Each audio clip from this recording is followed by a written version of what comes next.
Welcome to Face Forward, the inspiring change podcast on all things internal communications, engagement, leadership and change. Hello and welcome to Face Forward, the inspiring change podcast on all things internal communications, engagement, leadership and change. For those of you from Ireland, or indeed further afield, you may well know the podcast series, An Irishman Abroad. Well, today I'm picking up that mantle and challenge as I too speak to an Irishman abroad, and he's been abroad for some years.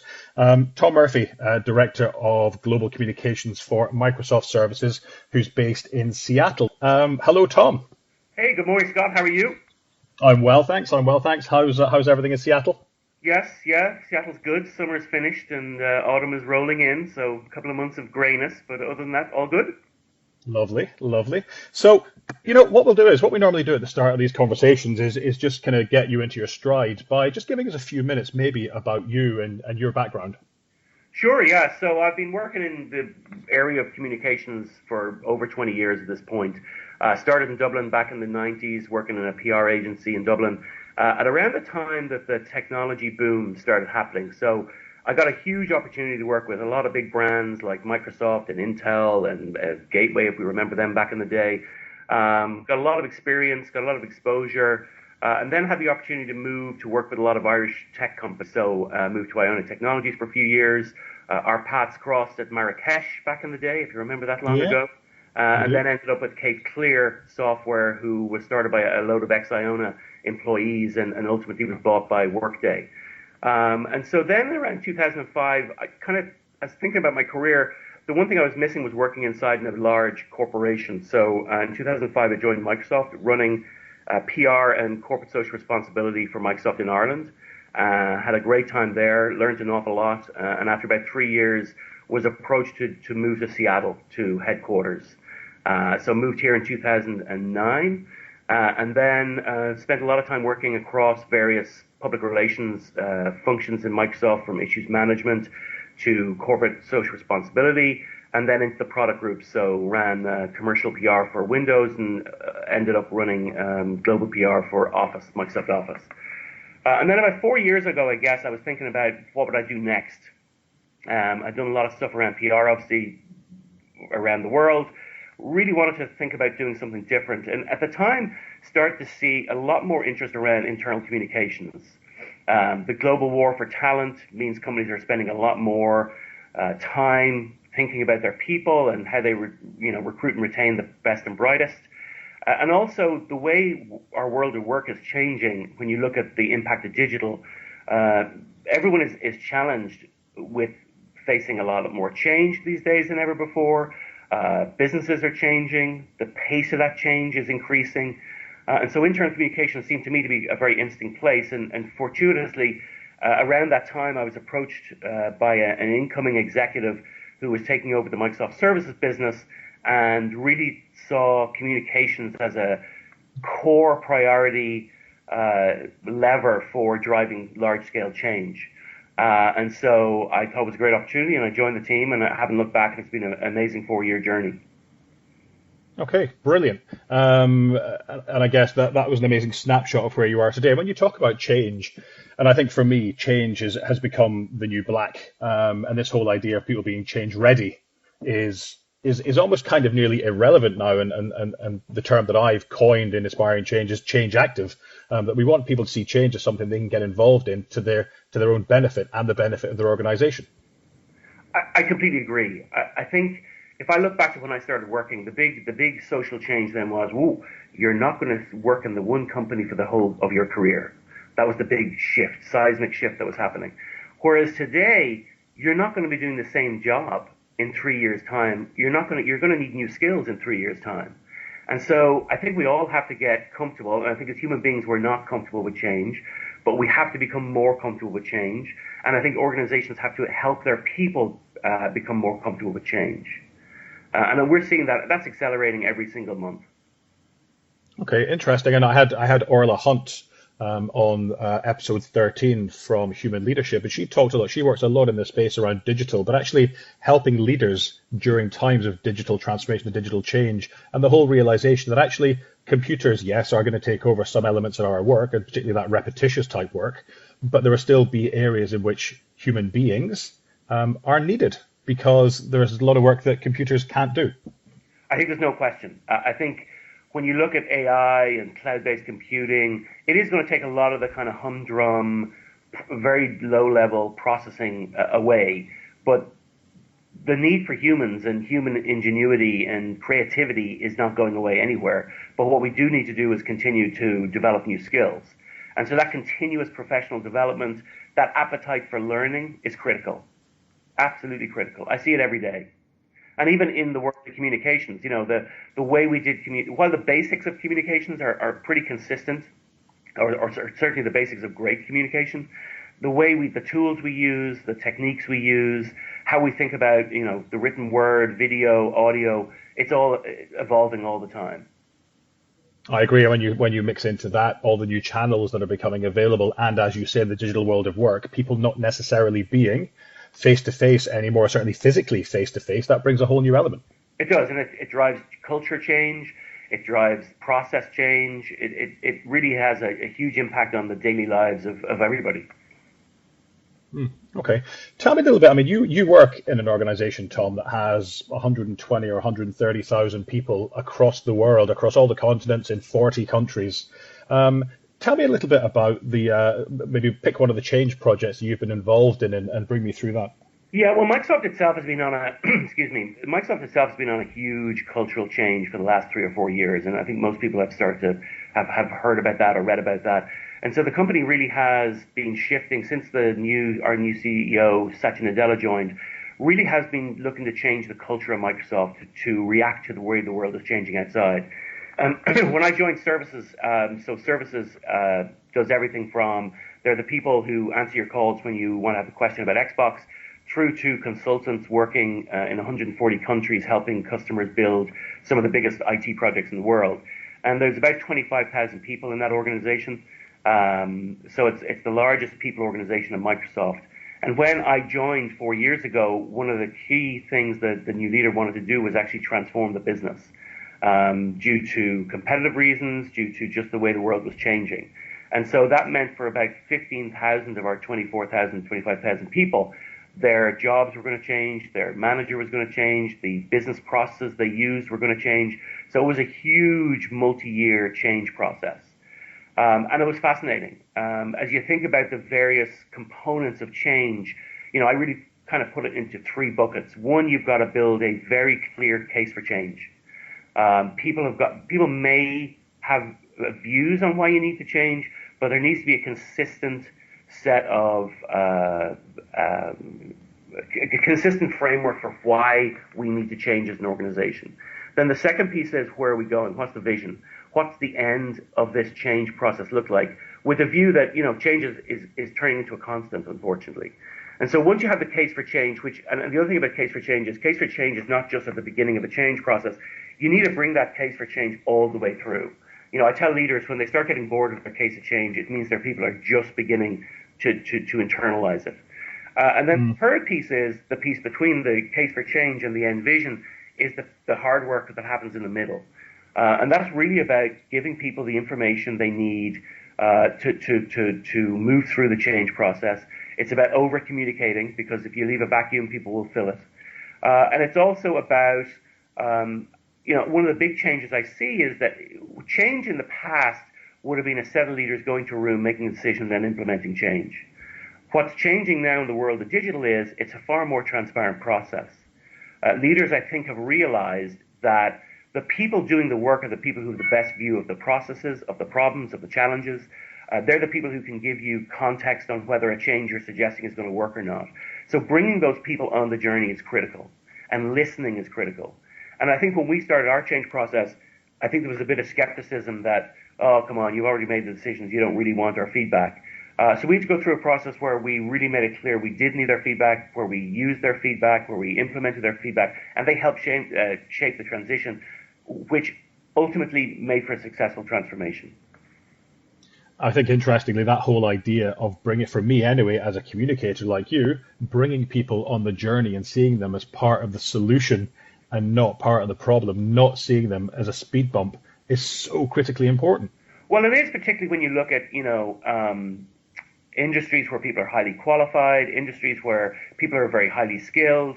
It's not like building a Model T Ford where everyone just does their one bit of the widget on the line. Like you're dealing with very, very skilled professionals who have a lot of value to bring and bring a lot of perspectives and good insight into the process. And so building listening systems and giving people the opportunity to provide that input in a trusted way and demonstrating that you're listening and that you're using those insights, that's critical. Yeah, and what I've often said, particularly from an employee engagement perspective, often actually the journey is as engaging as the outcome. And I think during change, that can often be the case as well. You can actually, by bringing people into the tent, people all the way down through the organization, getting their input, getting their support for that change, it can actually make for a better outcome, but actually also a more engaged workforce as you're going through the process. Oh, no question. No question. And if they're not engaged, then the transformation is not going to happen. You just can't do it without getting people on. And then, the reality, Scott, is it's very rare you have an A to B transformation, right? It's typically it's a journey. The transformation continues. There isn't a distinct endpoint. There are phases and there are milestones, but the journey of change continues to go on. I mean, the world we're working in is changing, and companies have got to react. Businesses have got to react. People have got to react. Individuals have got to react. That's where work life is very, very different in the length of my career. Yeah, I agree. I was chatting to a company yesterday, a potential client, and one of the things that they said was, our people aren't very comfortable if they don't know really what's going on. If they're not really comfortable with not really being able to see the exact endpoint. And I said to them, well, it's very tricky because, as you say, it's not simply an A to B process when you go through change. It does take a bit of winding around the lanes before you get there. So in a situation where people aren't comfortable with that type of approach, how do you handle that? How do you handle when somebody wants to know, well, just tell me exactly where we're going and I can go there?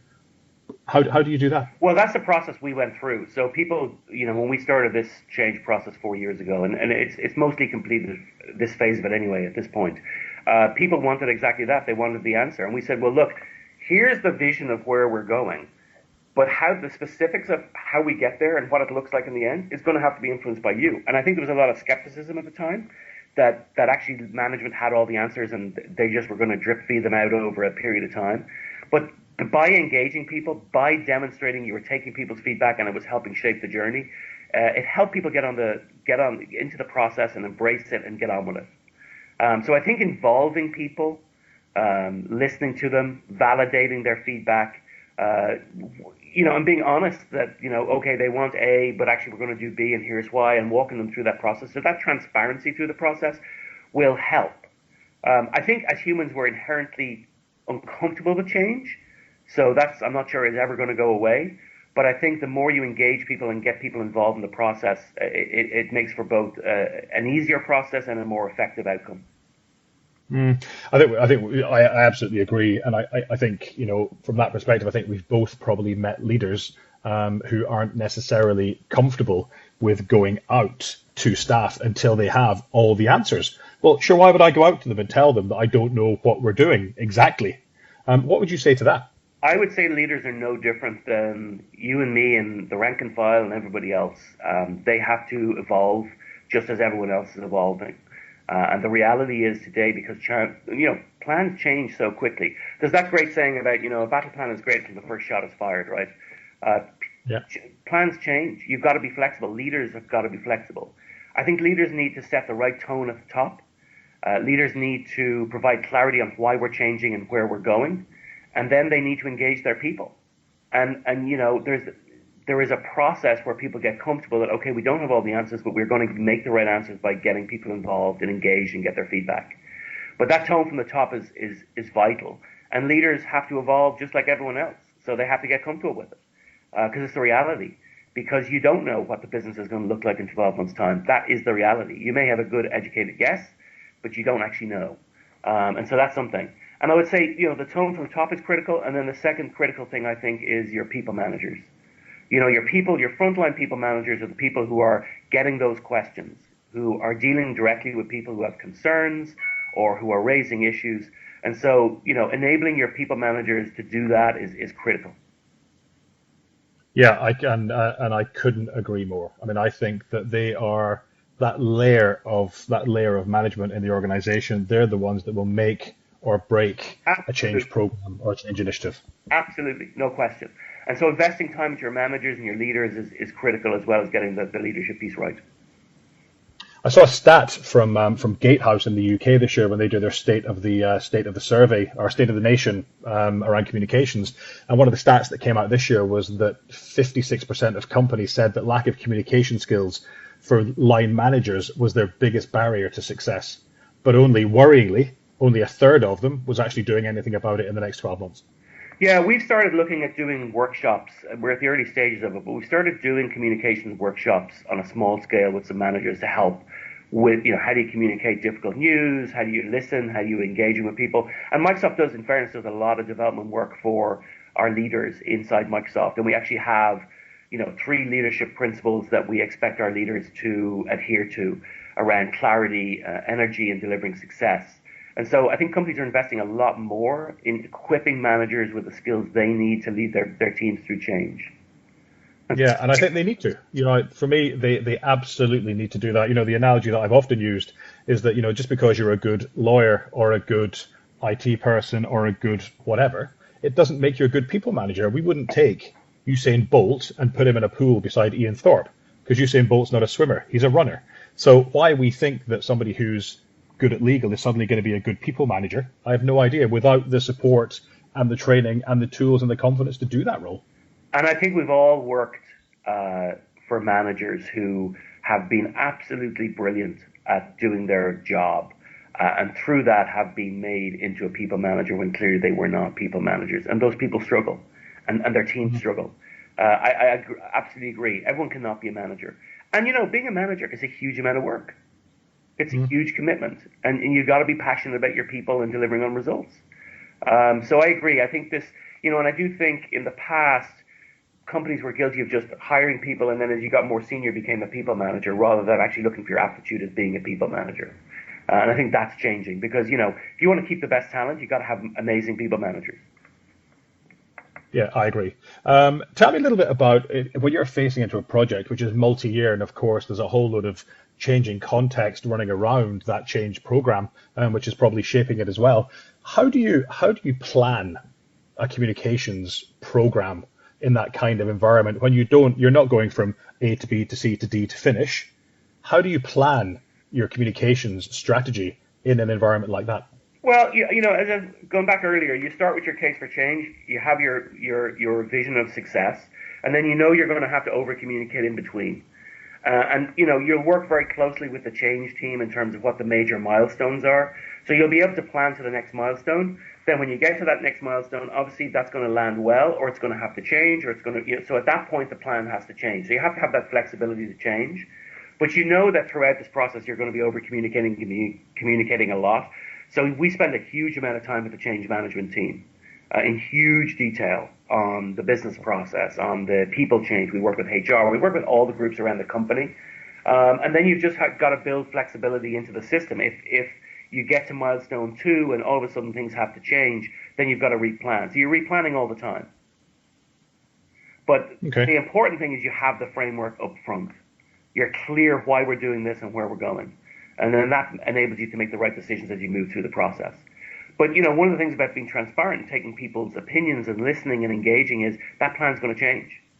The only way not to do that is to just land the plan on everyone, and that's not going to work from a change perspective. People don't like it, and it doesn't work. And what's interesting, I think, that the fact that that plan changes based on the input and the thinking of the people you're involving shows that they've got a voice. Well, that's where, once you get into the change program, it becomes very apparent to people, and that's great. The challenge is up front because there may be a lack of trust there. But then once they start to see that their inputs are actually shaping where the transformation journey is going, it gets a lot easier. And then people are your greatest cheerleaders. Like the people get engaged, they help drive the process, and ultimately that's what makes it successful. Particularly in service, the Microsoft Service Org. And I should say I left the Microsoft Service Org in July and moved to a new organization. But the people were what made that successful. That was a people business. The 25,000 people in services are all dealing directly with customers. It's not a product or a service business. It's a people business. So you got to bring your people with you. Yeah, I couldn't agree more. When you think about one of the things that I often talk to leaders about is the power of storytelling, and that quite often elicits people throwing their eyes to the ceiling, because I think that it hasn't quite landed with people yet that the power that stories are so powerful, and particularly during change, can really help people can help leaders and organizations to bring people on that journey. I just wonder how you've found that and how you've harnessed the power of storytelling in Microsoft. So I'm a bit conflicted on storytelling. Okay, go. So there's two perspectives. Are you throwing your eyes to the heavens? I virtually was throwing my eyes to the heavens. No, not really. So I completely agree. Storytelling is the most powerful tool a communicator has to land the message and help people understand change, and help educate, inform, and engage people. No question.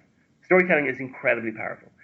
I do think, unfortunately, there's been a lot of hot air around storytelling where people are trying to make storytelling sound far more complex and scientific than storytelling is.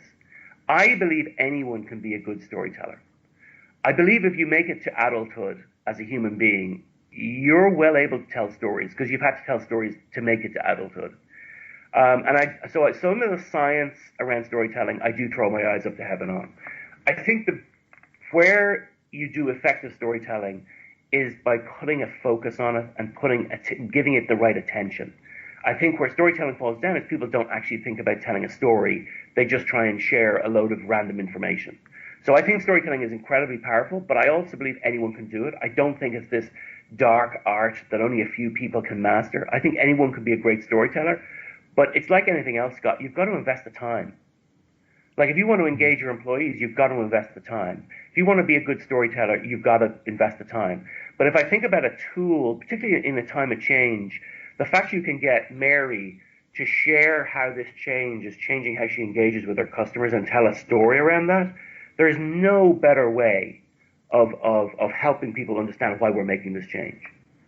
So storytelling is critical. I just don't buy into the high church of storytelling because I think it's a skill everyone has. I just don't think, I think it's something people don't invest time on necessarily. And I would recommend everyone does because I think it's critical. I think it's critical for a leader in a small setting. I think it's critical for broadcast communications. I think it's critical for large-scale all-hands. But I don't think it's as sophisticated, as difficult as people say. And I completely agree with everything you've just said. I think that we can take just eye rolling on some of the hype and hyperbole I see around it. Yeah, I agree. I agree completely. And I think that hype and hyperbole and the scientificness and the high church and all that stuff that you talked about is probably the reason that people do that bit of eye rolling. And when they do that bit of eye rolling, and I explain to them, it's just about you getting Mary to explain how the new system is helping her serve her customers better. They go, oh, or is that it? I'm like, yeah, that's it. It's literally nothing more complex than that. If one more person in a meeting says, let me walk you through the hero's journey, I'm going to be very upset. I'm going to quote you on that in the show notes. I can see them building up to tell me about the hero's journey as if it's some kind of secret parable that they are going to share with me. And I'm like, are you going to use Star Wars as the example? Really? Okay. Oh, run away to the bar. There you go. Absolutely. Listen, tell me a little bit about who your leadership and communication role models are. There must be people that you look up to who are really good at this stuff that you perhaps try to emulate in some way. I have had the huge privilege of working with some really, really great people throughout my career, and many of them have really impacted how I work. They're not all comms. I think one of the people who I definitely learned a lot from at an early stage was someone who's actually you've interviewed before, on the podcast, which was Tara O'Sullivan at Skillsoft. And we worked together at Iona Technologies, and we were a lot younger, and we just had an absolute ball. But I learned a lot from her around getting things done and cutting through red tape and obfuscation and just getting things done. So that's someone I learned an awful lot from. From a communications perspective, I think the person who had the greatest impact on my career and my professional development is a lady called Carmel Doyle, who's currently the CEO of the Jack and Jill Foundation in Dublin.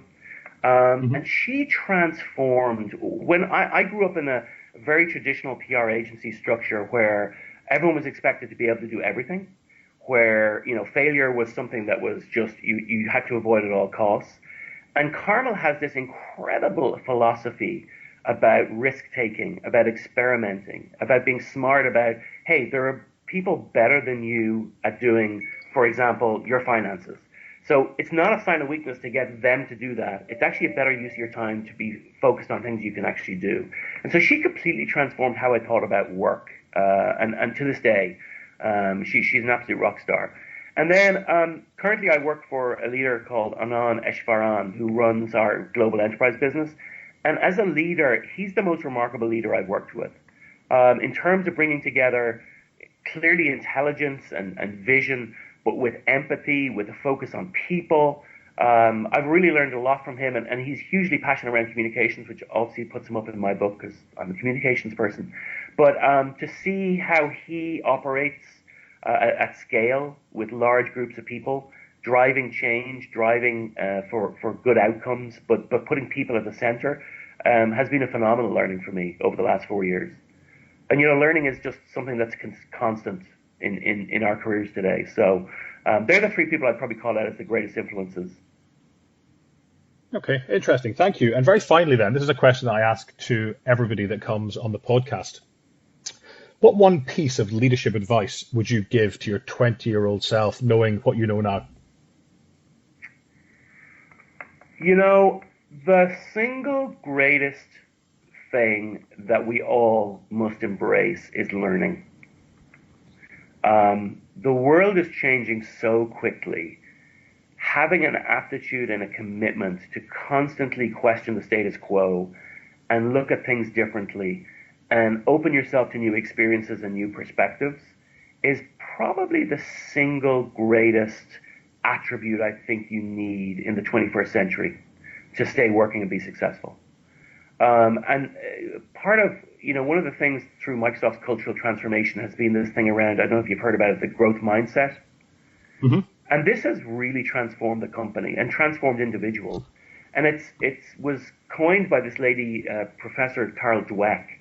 And she came up with this thing that actually, where traditionally we look at people based on their IQ or the fact that people have fixed intelligence, actually that's not true.